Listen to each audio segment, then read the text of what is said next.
Ellos perdieron todo por Cristo. Y es donde el Señor llega y les dice: conozco tu sufrimiento y tu pobreza. Pero llega y les dice: pero tú eres rico. Y es una cosa loca, ¿no? ¿Por qué eran ricos? Ellos tenían a Cristo. Ellos tenían a Cristo. Y si usted se da cuenta, Jesús ve la riqueza de otra forma, ¿no? Porque la riqueza usted y yo la vemos con buena ropa, una buena casa, un buen carro, ¿cierto? Usted la ve de otra forma. Cristo no ve la riqueza de esto. Por eso es que nos llaman locos. Porque estos hombres, estos cristianos, no tenían nada. Podían tenerlo todo. Pero decidieron no tener nada con tal de tener a Cristo.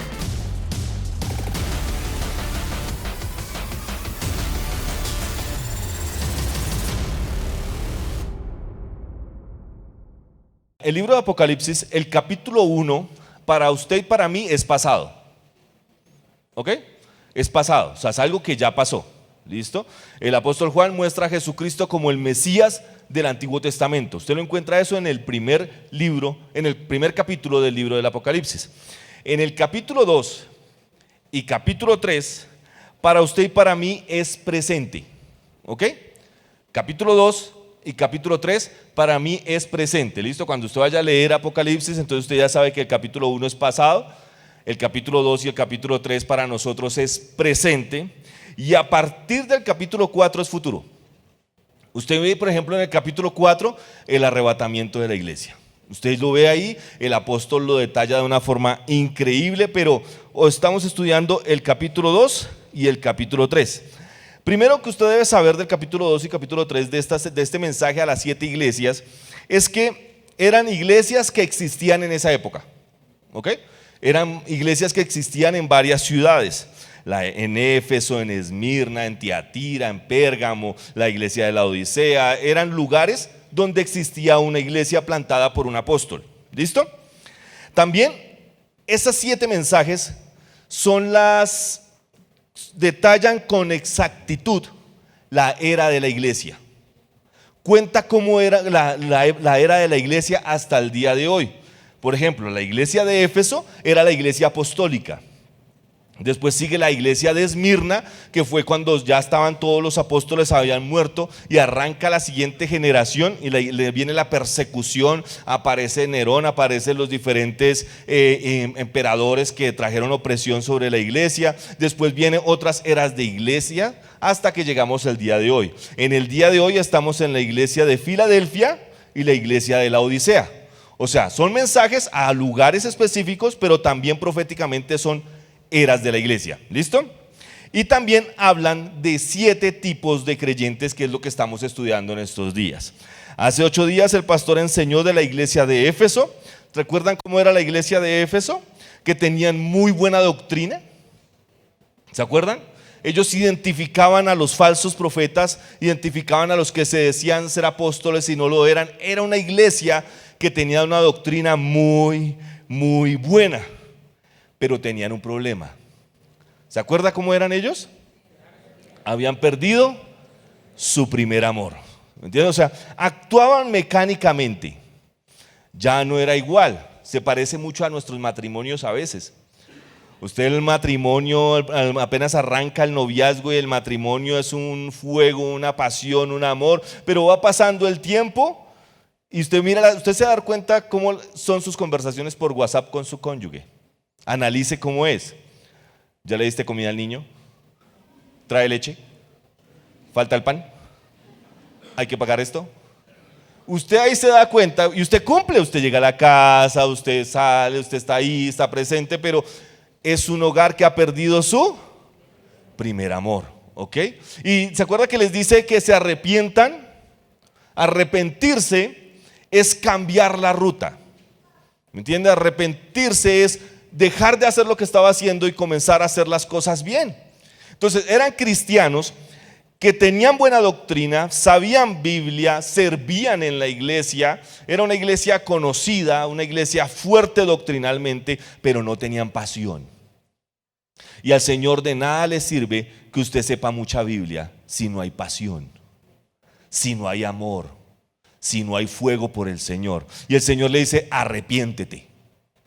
Dice que si no va a quitar el candelabro, les va a quitar el candelabro. El candelabro es la presencia del Espíritu Santo. Y el Señor les dice, les voy a quitar todo si ustedes no se arrepienten.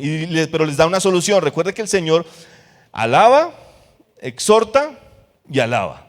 Él nunca lo deja a usted derrotado. Si alguien viene a darle un consejo o viene a hablarle y usted se siente derrotado, no fue Dios. El Señor siempre anima. El Señor siempre dice las verdades, pero siempre anima. ¿Ok? Él es sincero, pero su forma de hablar me produce nuevas fuerzas y nuevas fuerzas de seguir. Entonces le dice, arrepiéntanse y vuelvan a hacer lo que hacían al principio. Vuelvan a tener el fuego y vuelvan a tener la pasión por Dios. Usted que está casado, vuelva a tener el fuego y la pasión por su esposa o por su esposo. Amén. Vuélvale a escribir a su esposa, pero cosas bonitas. Esposas, escríbale algo bonito y no solo la lista del mercado. Amén. Escríbale, te extraño, anhelo verte. Están casados, usted puede escribir lo que quiera. Amén. Por aquí entendieron. ¿Listo? Y hoy vamos a ver el siguiente tipo de cristiano y es la iglesia de Esmirna. ¿Listo? Y si a usted le gusta anotar los títulos, el título de esta charla se llama Orgullosamente Perdedores. Orgullosamente Perdedores. Es la iglesia literalmente aplastada. Viene de la palabra mirra, que era una especia que se utilizaba en los entierros. Era una especia que se aplicaba a los cuerpos. Cuando las personas morían, le aplicaban esta especie para que no oliera feo. Era un olor fragante. Para que botara olor esa especie, la cogían en un mortero, en un recipiente, y le comenzaban a machacar con una piedra. Y la machacaban y la machacaban y la machacaban. Y el hecho de que la machacaran tanto, lo que ella botaba comenzaba a oler y producía un olor fragante. Entonces esta iglesia, la iglesia de Esmirna, y también porque la ciudad se llama Esmirna, y sabe una cosa, esa ciudad todavía existe, está en Turquía, y es una ciudad que muy próspera todavía. Intentaron destruirla antes de Cristo en el año 300 algo, no recuerdo bien la fecha, la destruyeron. Y la ciudad volvió y se levantó, y los ciudadanos conocían la ciudad de Esmirna como la ciudad que volvió a vivir. Así se conoce, o sea, ellos tenían orgullo de su ciudad porque fue destruida totalmente, y de repente ellos volvieron y se unieron, y la ciudad volvió a subir, a levantarse y a armarse. Este tipo de cristiano es el cristiano que sufre persecución. ¿Ok? Es el cristiano que sufre persecución o rechazo por su fe. ¿Ok? Este cristiano es así, es el que sufre persecución y rechazo por su fe. Diga conmigo, por su fe. ¿Ok? No es por otro tipo de cosa. No es porque usted es mal empleado y lo echan del trabajo y dice, no, me están en persecución. Se la pasa durmiendo, llega tarde todo el tiempo y dice, no, es que me echaron por ser cristiano. No, no es ese tipo de persecución. Es la persecución real por su fe, por lo que usted cree. Entonces, vaya por favor conmigo, Apocalipsis, capítulo 2, versículo 8. Apocalipsis, capítulo 2, versículo 8. Mira que preparando esta charla es una de las que más me impacta, y espero que también su fe sea sacudida el día de hoy. Amén. ¿Cuántos quieren que el Señor nos sacuda? Amén. Cuando el Señor sacuda y aprieta es por algo. Amén. Y porque la bendición viene y nos está preparando para cosas buenas. ¿Está conmigo? Apocalipsis 2:8 dice: escribe esta carta al ángel de la iglesia de Esmirna. El pastor que había en esa época en Esmirna se llamaba Policarpo. ¿Okay? ¿Cómo se llamaba el hombre? Policarpo. Este es el mensaje de aquel que es el primero y el último. Pero mire cómo se presenta. El Señor hace un juego de palabras ahí increíble. Dice, el que estuvo muerto, pero ahora vive. Y el Señor se presenta de esa forma porque recuerde que los ciudadanos decían que su ciudad era la que estaba muerta, pero ahora estaba viva. Y Jesucristo llega y se presenta y dice, el que estuvo muerto y realmente ahora vive. O sea, Él se presenta de esa forma. Y en su presentación les dice varias cosas a Esmirna. Por ejemplo, En esto dice que es el principio y el último. O sea, Él está diciendo ahí que Él es la deidad absoluta, que Él es el Hijo de Dios y que Él no fue creado. Amén. Usted debe entender que Él no fue creado. Él es Dios. Él estaba en el antes y está en el después. Él está al fin, y dice que Él está en el principio y está al final. La traducción sería más certera si dijera eso, que Él está en el principio y está al final. O sea, cuando todo termine, lo vamos a ver a Él. O sea, Él está ahí al final. Y también dice que Él está al final.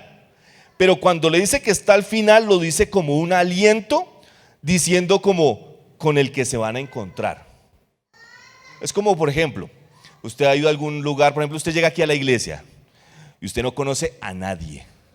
Y usted llega así tímido, ¿cierto? Y de repente encuentra a la persona que lo invitó o encuentra a su familiar y usted lo ve y usted, ¿cierto? Usted siente alivio, usted como, ay, ya estoy con alguien conocido. Jesucristo dice que yo estoy al final. Quiere decir como un aliento al que vamos a ver al final. ¿Me entiende? O sea, cuando todo termine, vamos a ver a Jesús. Y Él lo dice como un aliento a esta iglesia. Le dice, cuando todo termine, tranquilo, cuando todo termine, me va a encontrar a mí. Y Él se presenta según la situación de la iglesia. En toda la anterior se presentó como el que tiene las 7 estrellas, las 7 iglesias en su mano, el que tiene el candelabro. Él se presenta así en la primera. En esta se presenta como el que está al principio y el que está al final, como el que tiene el control, mijo. O sea, las cosas se pueden complicar, pero tranquilo, yo estoy antes y estoy después. Algo que usted debe saber es que Dios a usted lo ve ayer, lo está viendo hoy y lo está viendo mañana al mismo tiempo. ¿Entiendes? Es algo loco, pero es Dios. Él no está sujeto a las reglas del tiempo. Él no fue creado. Si Él fuera creado, no sería Dios. Él está fuera del tiempo. Amén. 2:9, versículo 9. Dice, yo sé, Jesucristo le dice, yo sé de tu sufrimiento y de tu pobreza. Dice, yo sé lo que estás viviendo. Usted debe saber una cosa, Dios sabe lo que usted está pasando. Dios sabe su circunstancia. Así no se lo diga a nadie, así lo tenga guardado en su corazón. Él sabe usted cómo se siente. Él sabe usted qué le disgusta, qué le está doliendo. Hay veces uno tiene que tener una imagen fuerte como para que las personas a su alrededor no fallen, pero usted está desbaratado por dentro. Déjeme decirle, hay uno que sabe y se compadece, dice la palabra. Dice que se compadece. Es más, Él vino para experimentar todo, para compadecerse de usted. Entonces, cuando usted está pasando por un momento difícil, Él dice, sí, yo sé que se siente eso. Él dice, sí, yo sé que es sentirse solo. Yo sé que es sentir no tener un peso. Yo sé que es sentir que lo nieguen a uno. Yo sé que es sentir que lo rechacen los seres amados. Yo sé que es sentir que mi familia me rechace. Él sabe eso y Él lo experimenta. O sea que usted no está solo. Amén. Y eso es lo que me encanta de Cristo, que sabe cómo soy yo, no me juzga y fuera de eso quiere ayudarme. Amén. Dice, yo sé de tu sufrimiento, Él lo sabe, y de tu pobreza. Ahora, Esmirna era una de las ciudades más importantes de Turquía. Y es más, aún en estos tiempos es importante. Es una de las ciudades más importantes. Es una ciudad costera. Tiene mucho comercio con Europa. Llegaba mucho barco. Traficaban o vendían mucho la mirra.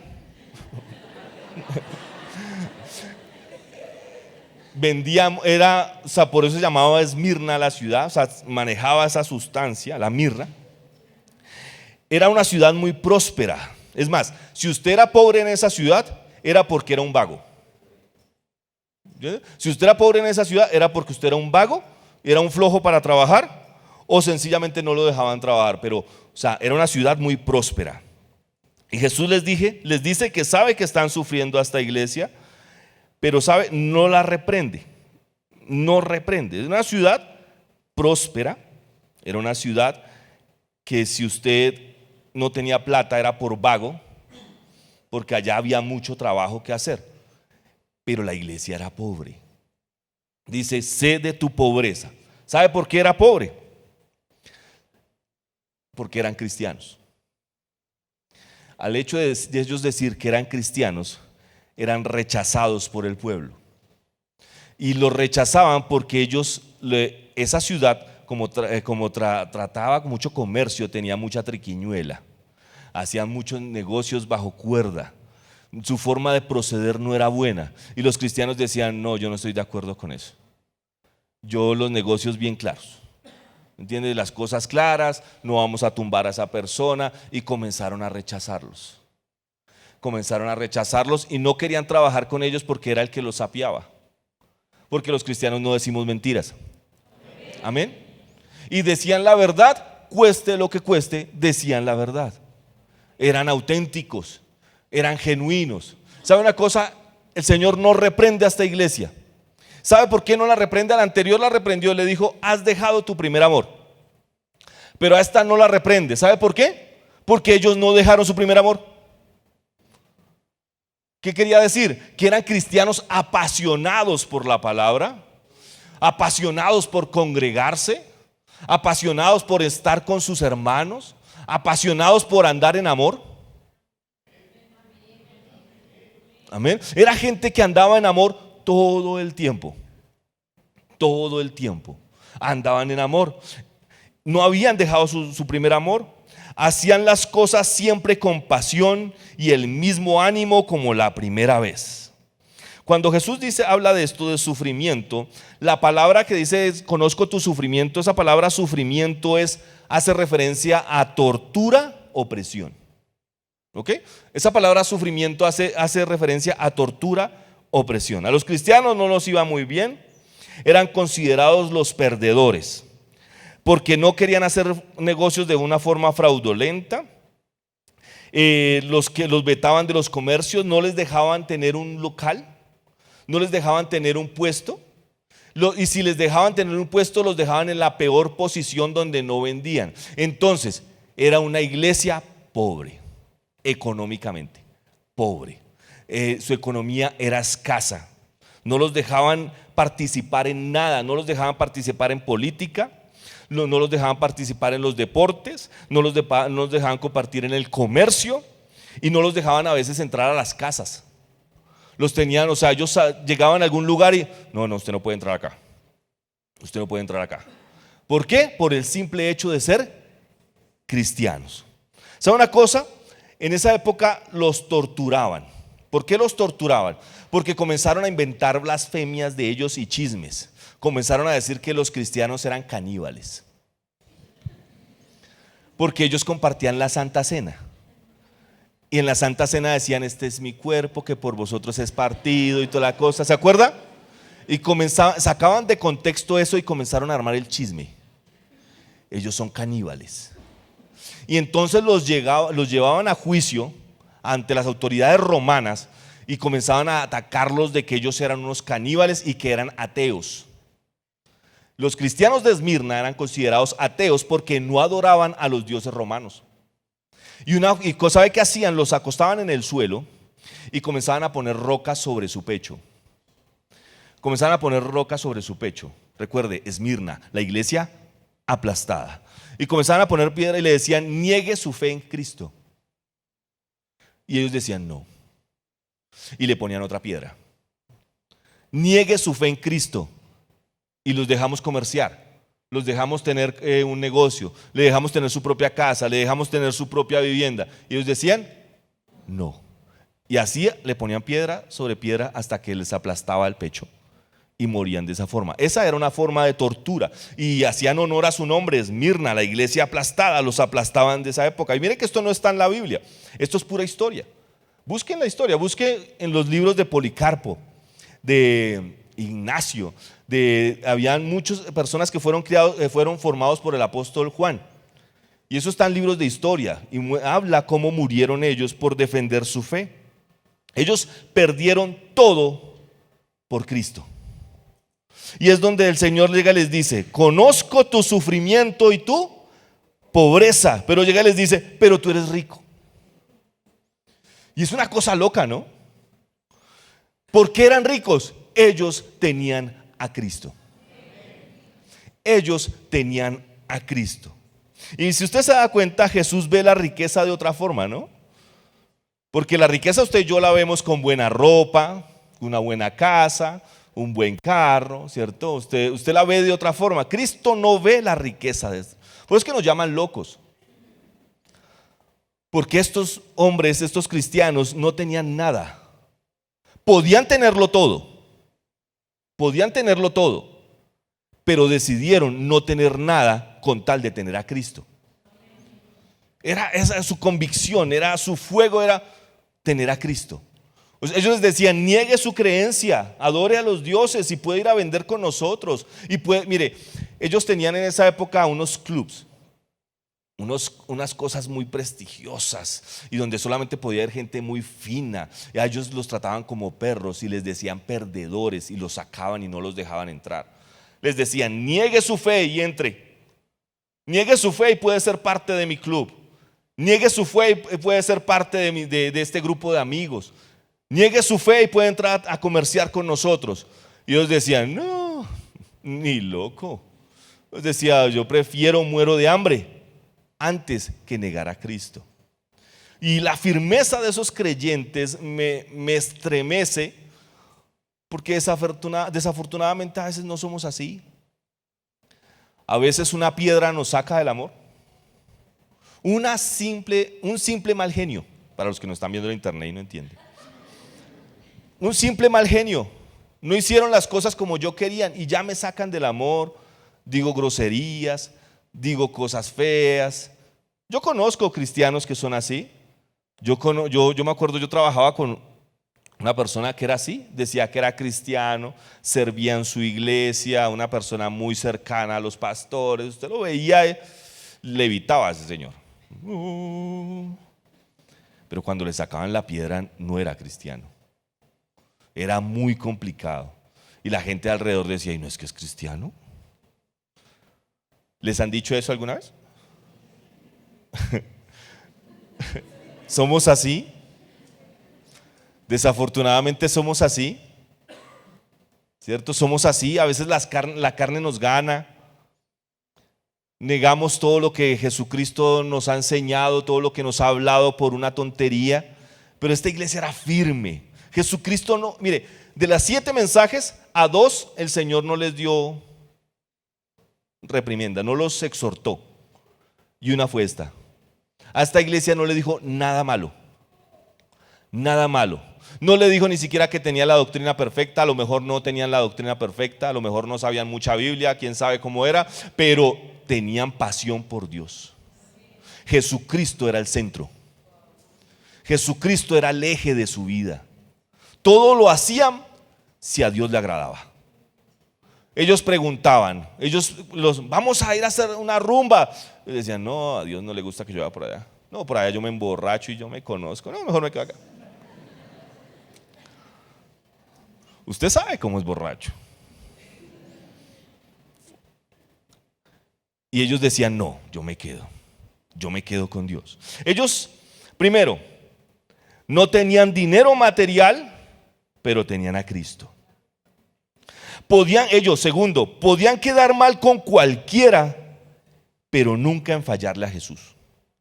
O sea, a ellos no les importaba si la gente les decía cosas, si se burlaban de ellos o no. A ellos lo que les importaba era quedar bien con Cristo.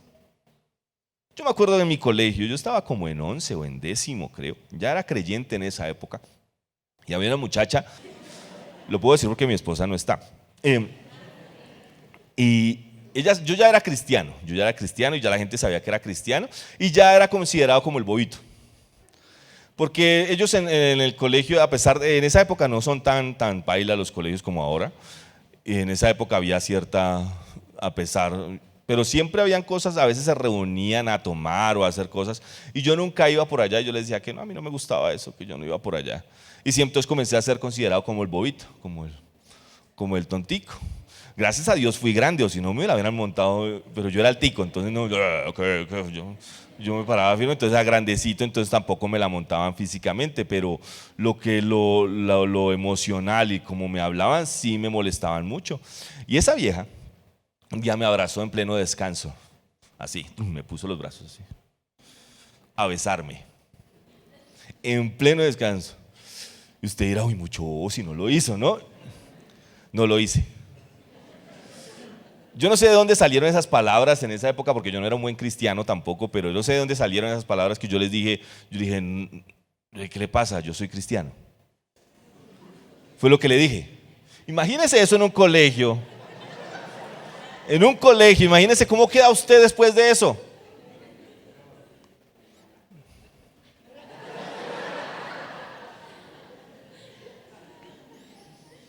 ¿En serio? Ya no me molestaban, ya, o sea, me molestaban de otra forma.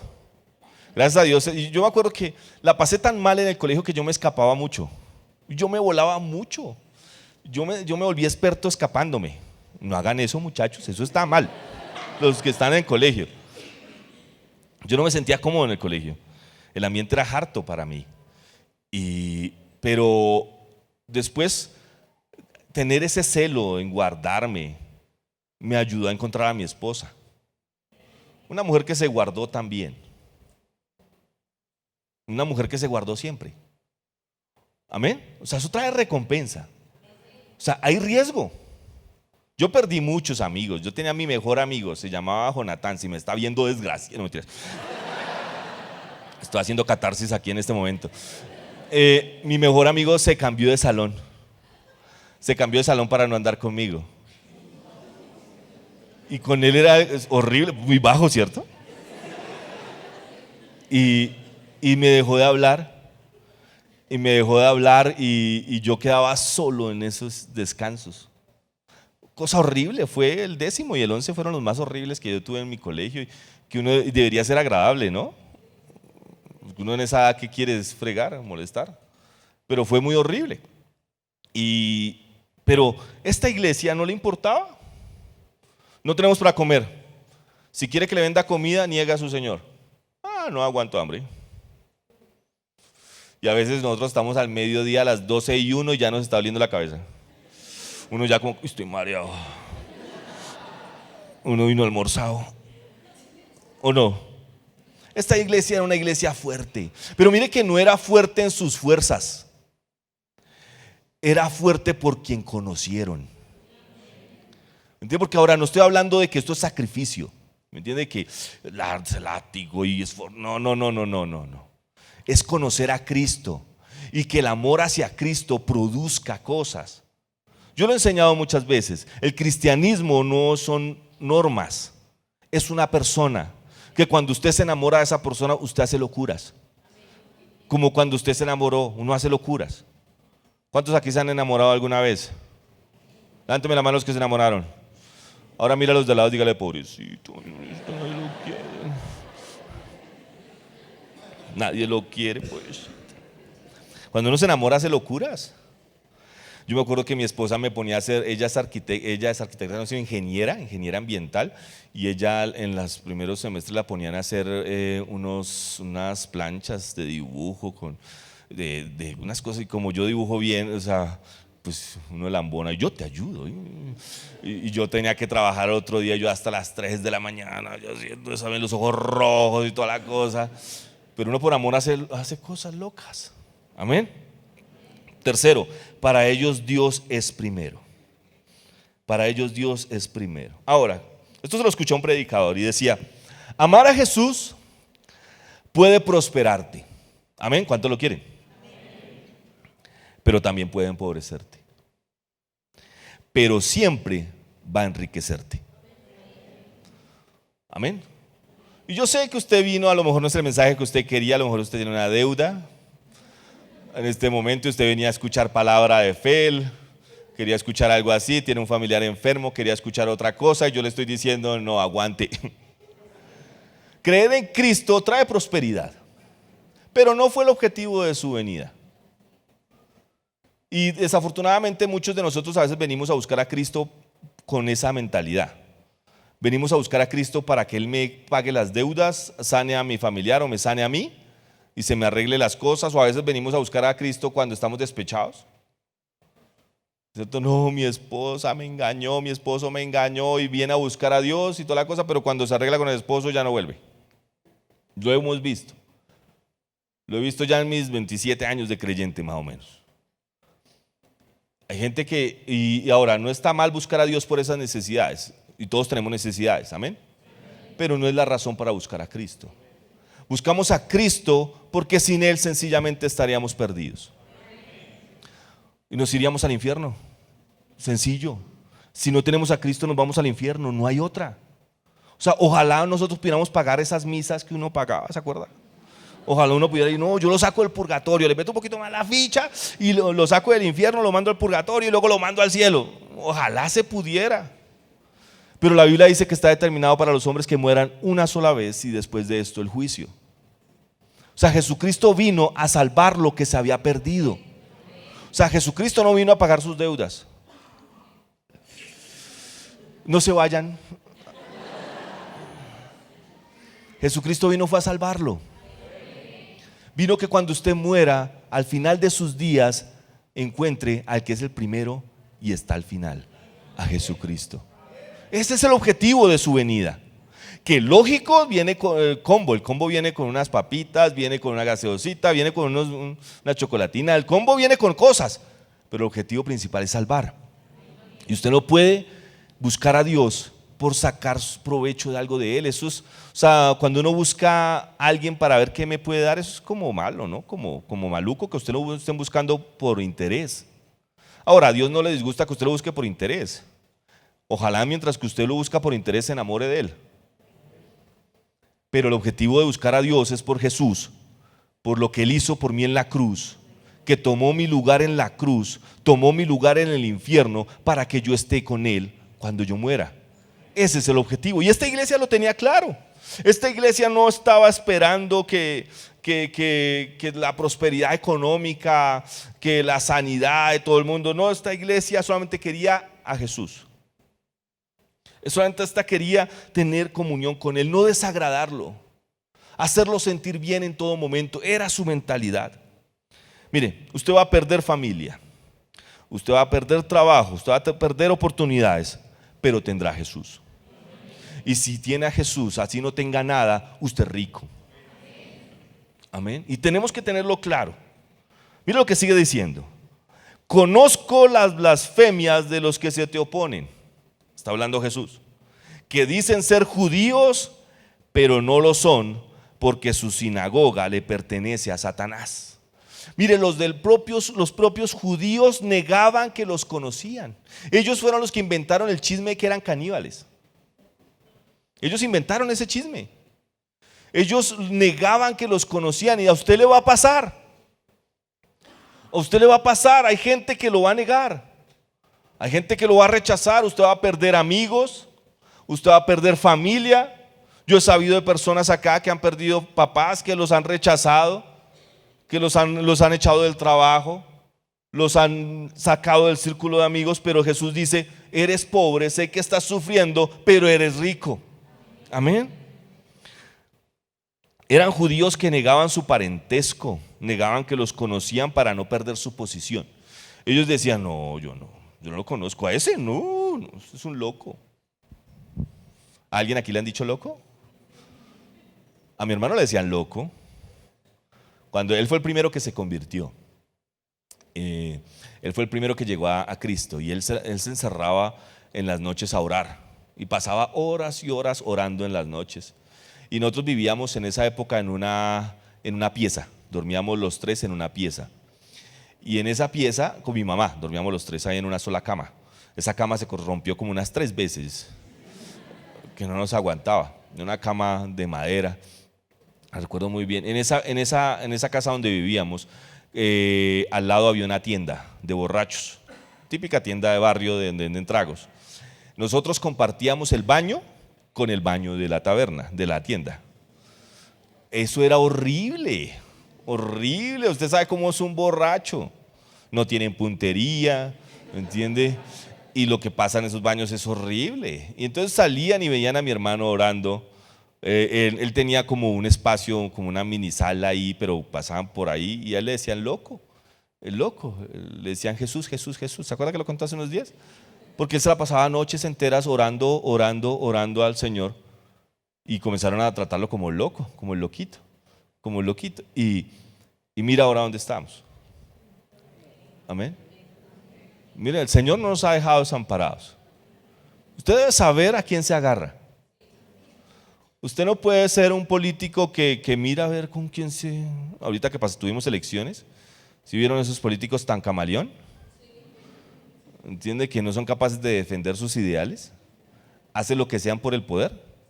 Se entregan sus ideales tienen ideales, usted dice que tienen ideales, pero no les importa, eso se vuelven cristianos, budistas, católicos, de todo para conseguir votos, hacen lo que sea, se alían con cualquiera, se alían con mafiosos, se alían con todo, con tal de llegar al poder. Usted no es un político, usted tiene un puesto más alto, usted es real sacerdocio, usted es nación santa, pueblo adquirido por Dios. Usted no puede vender sus ideales. Su cargo es mucho más alto. ¿Se acuerda que aquí hace un tiempo les contábamos que Billy Graham, considerado por Estados Unidos como el hombre sin mancha, el predicador más grande del siglo XXI, el que más personas alcanzó para Cristo, una vez le dijeron, venga, ¿y por qué no es presidente de Estados Unidos? Usted gana. Y él dijo, no, yo no me rebajo. Y él pudo haber sido el presidente de Estados Unidos. Dijo, no, yo no me rebajo. Mi cargo es más alto, usted es hijo de Dios. Amén, hijo de Dios. O sea, esta iglesia estaba en la inmunda, esta iglesia estaba mal, pero eran ricos. Amén, usted tiene que entender su situación. Usted no puede ver la desgracia, la deuda, la enfermedad como algo para qué renegar contra Dios. Ofrézcasela en sacrificio a Dios. Amén. En estos días y en esas diosidencias que Dios hace, estaba estudiando a Job. Hace unos días llevaba estudiando varios días a Job. Y el pastor me dijo, de la charla. Y yo, ¿cuál toca? El de Esmirna. Y yo, ¡oh! Dios cuadrando todo. Job fue un hombre que el diablo le quitó todo, pero nunca renegó contra Dios. Dijo sandeces porque el hombre no sabía qué hablaba. Él decía, Dios dio, Dios quitó. Vamos a recibir lo bueno de Dios y no vamos a recibir lo malo de Dios. Él no tenía la doctrina bien, él no sabía que el que viene a robar, matar y a destruir es el diablo. Él no sabía eso. Pero a pesar de todo lo que le pasó, se le murieron sus hijos, su esposa le dijo, venga, maldice a su Dios y muérete. La esposa nunca maldijo a Dios. Nunca maldiga a su Señor. Amén. Apocalipsis 2:10. Mire lo que sigue diciendo. Recuerde que dice, yo conozco tu sufrimiento, yo conozco que eres pobre, y los remata y les dice, no tengas miedo de lo que estás a punto de sufrir. ¡Wow! Estaban sufriendo, los mataban, los aplastaban, no los dejaban comerciar, no tenían comida, no tenían plata, eran pobres, y ahora les dice, pero no tengas miedo de lo que viene. O sea, ellos ya estaban mal.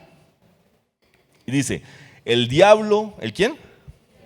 Meterá a algunos de ustedes en la cárcel para ponerlos a prueba. ¿Para qué? Mire, el diablo pone a prueba lo que usted aprende. Mire, ¿no le ha pasado que usted viene aquí y le hablan de amor, amor al prójimo, de todo, de oración y toda la cosa, y usted sale y tiene esa prueba, ese día se agarra con su esposa, con su hermana, con su papá y todo, y usted madrea a todo el mundo, hace de todo, y usted, sí ve, ¿para qué voy a la iglesia? Porque mire, voy y no aprendí es nada. ¿Solo a mí? Eso pasa, el diablo pone a prueba. ¿Quién pone a prueba? El diablo. Dice, pues meterá a algunos en la cárcel para ponerlos a prueba. Y dice, sufrirán por 10 días. Eso proféticamente fueron 10 emperadores romanos que martillaron la iglesia romana la iglesia cristiana durante más o menos 300 años. Porque recuerde que esto, además de un mensaje de una iglesia, de un tipo de cristiano, es un mensaje profético, es una era de la iglesia. Fue la era de la iglesia perseguida. Fue más o menos como hasta el 317 la iglesia fue totalmente aplastada cuando apareció Constantino. ¿Se acuerdan? Bueno, no se acuerdan, pero apareció mal. Que hizo firmar el edicto de Milán, que cogió a los pastores y les dio poder político. Y cogió a las iglesias y las encerró en lugares. Y ahí fue donde la iglesia cambió, y ahí viene otro tipo de cristiano que lo vemos en 8 días. ¿Listo? Entonces, dice, algunos meterá a algunos en la cárcel para ponerlos a prueba y sufrirán por 10 días.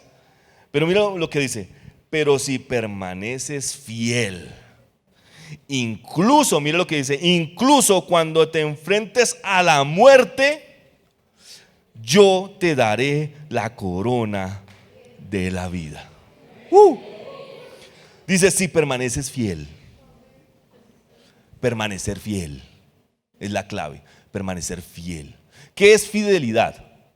Ser igual al original. Y usted dice, ya no vivo yo, sino que Cristo vive en mí. Manténgase fiel. Mire, ellos sufrieron pobreza, blasfemia, prisión y ahora muerte. A esta iglesia no la reprende. ¿Sabe lo que hace? La anima a ser fiel. No dice, te quitaré la prueba. No dice, vendré y te rescataré con caballos de fuego y destruiré a tus enemigos. No, dice, manténgase, mijo. Mire, su problema no se va a ir. A lo mejor usted lleva orando por mucho tiempo por algo. A lo mejor tiene una situación en su casa que no la ha logrado solucionar. A lo mejor no se solucione. Pero manténgase fiel. Porque usted es pobre, pero rico. Amén. Usted es pobre, pero rico. Versículo 11. Todo el que tenga oídos para oír debe escuchar al Espíritu y a entender lo que dice a las iglesias. Los que salgan vencedores, ¿los que qué? No sufrirán daño de la segunda muerte.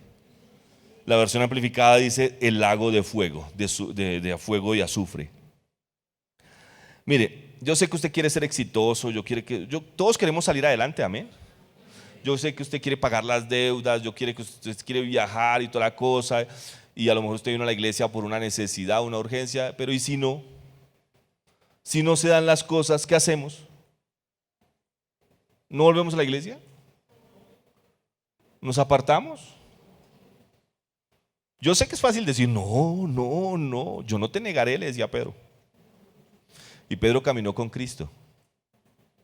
La Biblia dice que el que se crea firme, cuide que no caiga. Ahora, ¿esto quién lo hace? ¿Una persona muy berraca? No. Una persona que conoce a Cristo. Usted necesita conocer a Cristo. Cerrarse en su cuarto y decirle, Señor, revélate a mi vida. Quiero conocerte. Coja los evangelios y léalos y reléalos y entienda, enamórese de su Señor. Y cuando venga la prueba, va a pasar por usted como si nada. ¿Se acuerda que lo estudiamos hace unos días? Dice, todo el que tenga oídos para oír debe escuchar al Espíritu y entender lo que dice a las iglesias. Los que salgan vencedores no sufrirán daño de la segunda muerte. Mire, ahora, usted y yo no estamos sufriendo como sufrió esa iglesia. Lo máximo que usted lo podrán hacer es que lo nieguen, que lo bloqueen en Facebook o en WhatsApp. O que los bombardeen por internet. A nosotros como iglesia nos atacan mucho. Nos atacan mucho en las redes sociales. Y cuando pasó el escándalo de la vez pasada y toda la cosa, nos atacaron demasiado. Pero de ahí no pasa. ¿Qué puede pasar? ¿Qué puede pasar? Usted no está sufriendo, usted tiene un trabajo, no lo van a echar de su trabajo por eso. Bueno, por ahora, quién sabe cómo vaya más adelante. Usted no lo sabe. Pero necesitamos comenzar a ser fieles en lo poco. Comenzar a tener principios. Comenzar a ser quisquilloso en las cosas pequeñas. Dar las vueltas bien. Saludar. Andar en amor. Respetar. Honrar. Amén. Comience ahora, comience a ejercitarse. Para que cuando venga la prueba no lo cojan flojo. No lo cojan débil. No podemos acomodarnos a este mundo, dígame amén. Romanos capítulo 12, versículo 2, miren lo que dice. Romanos 12, 2 dice, no imiten las conductas ni las costumbres de este mundo. Romanos 12, 2 dice, no imiten las conductas ni las costumbres de este mundo. Más bien dejen que Dios los transforme en personas nuevas al cambiarles la manera de pensar. Entonces aprenderán a conocer la voluntad de Dios para ustedes, la cual es buena, agradable y perfecta. Amén. Jesús lo vale. lo vale todo. Mateo 10:28 dice: no teman a los que quieren matarles el cuerpo, no pueden tocar el alma. Teman solamente a Dios, quien puede destruir tanto el alma como el cuerpo en el infierno. Miren, no podemos esperar hasta que las cosas se compliquen para tomar una decisión y ser radical. Yo escuchaba al pastor John que decía hace unos días que no juegue a ser cristiano. El diablo no está jugando a ser diablo. Amén. Es tiempo de tomar una decisión.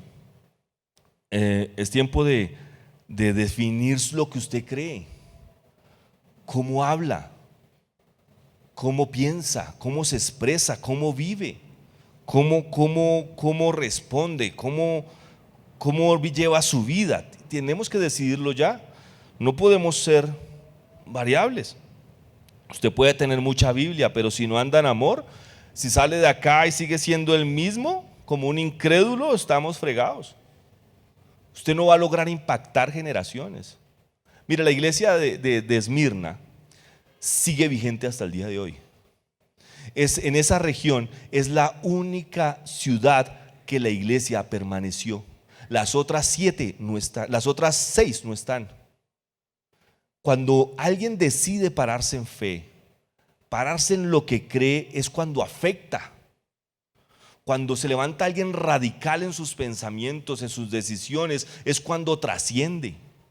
Es cuando sus hijos van a decir: yo quiero ser como mi papá, yo quiero llegar a donde llega mi papá. Cuando usted muestra pasión por venir a la iglesia, ellos lo ven. Cuando la familia lo ve, puede que al principio lo ataquen porque lo van a atacar, pero cuando ellos ven su determinación, ellos dicen: yo quiero eso. Y es cuando usted logra impactar a las personas. Cuando usted juega a ser cristiano, la gente no quiere ser creyente.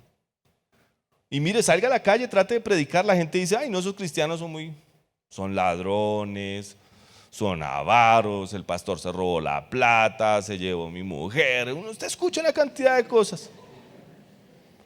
Pero ¿por qué lo dicen cristianos que no saben a quién están sirviendo? Están en una religión, quieren estar en el club de moda, quieren estar en la nueva onda. No, esto es Jesucristo.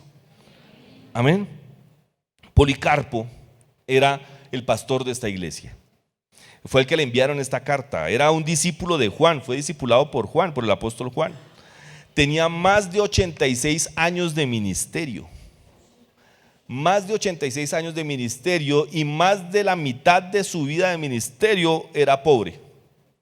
Vivió en persecución, porque eso duró más o menos unos 50 años, la persecución, la presión que los cristianos vivían. Eso no fue con un tiempo, una pandemia de 2 años, que ay, nos morimos, compremos todo el papel higiénico. ¿Entiendes? O sea,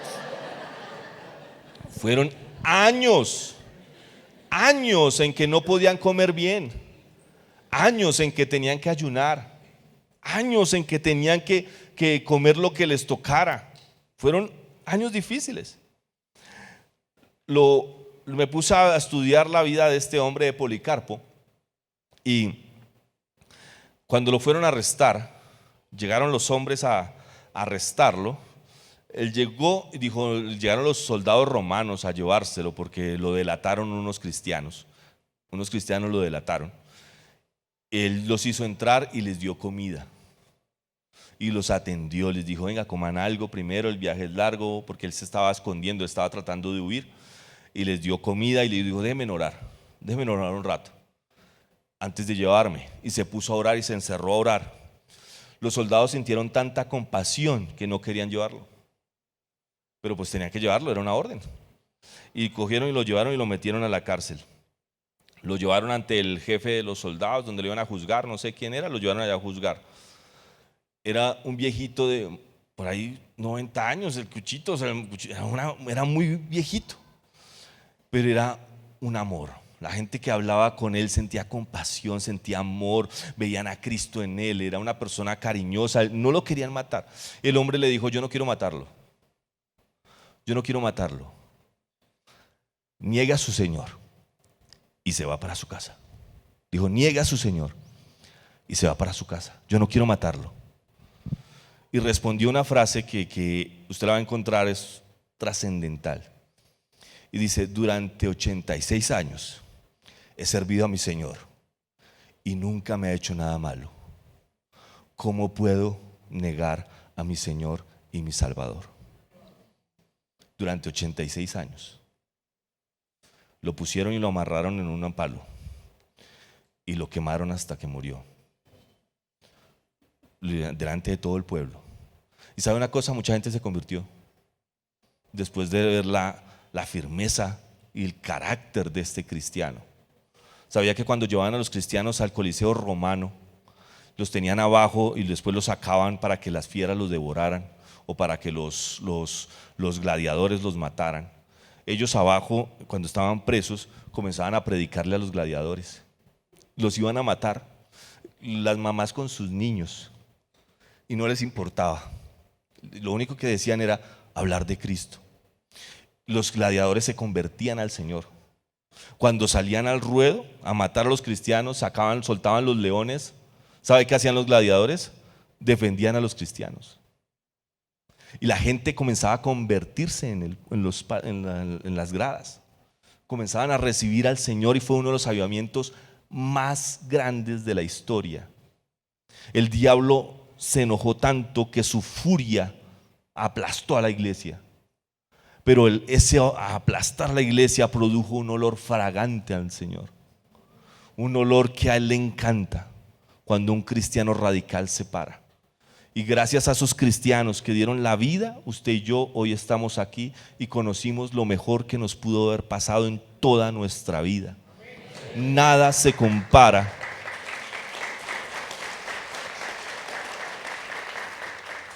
Nada se compara a lo que Cristo hizo por nosotros. Yo ya no sabría vivir sin Él. Yo me he puesto a pensar y ¿dónde estaría yo? ¿Qué haríamos sin Cristo? ¿Dónde estaríamos hoy?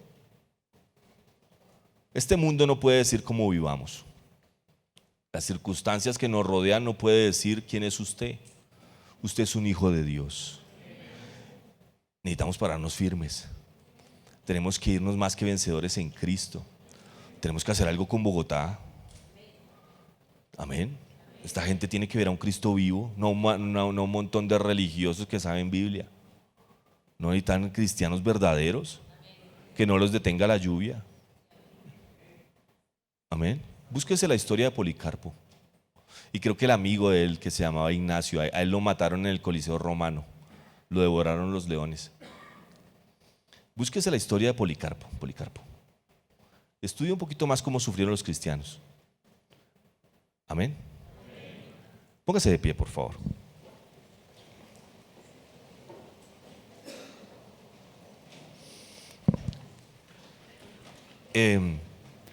A ellos no los dejaban participar. Quiero terminar ya con esto. No los dejaban participar en nada. En esa época les daban coronas. La realeza utilizaba coronas, los deportistas usaban coronas y a los cristianos no les dejaban usar coronas. Y Jesucristo llega y les dice: si permaneces firme hasta el final, yo te daré una corona. Ellos no podían tener coronas, pero Jesucristo les dijo: yo les tengo preparada una. Y hay como 4 o 5 tipos de corona. Yo me quiero llevar alguna. Hay una que es el pastor fiel, hay otros los que anhelan su venida, entonces ahí van 2, voy a luchar por esas 2. Y hay otra a los que predican, hay otra, entonces vamos a luchar por alguna. Amén. Si usted que nos está viendo por internet quiere conocer un poco más de Jesús, por favor escríbanos a los números que están apareciendo ahí en pantalla. Y me gustaría hacer una oración con usted para que reciba a ese Jesús que le estoy hablando el día de hoy. Y la iglesia vamos a hacer el coro. Diga conmigo: Señor Jesús, te recibo hoy como mi Señor y mi Salvador. Yo quiero conocerte y tener la misma pasión que tenían estos cristianos. Revélate a mi vida como mi Señor y mi Salvador. Amén. Si usted hizo esta oración por primera vez, por favor escríbanos al número que está apareciendo ahí en pantalla. Quisiéramos hablar con usted. Dios los bendiga.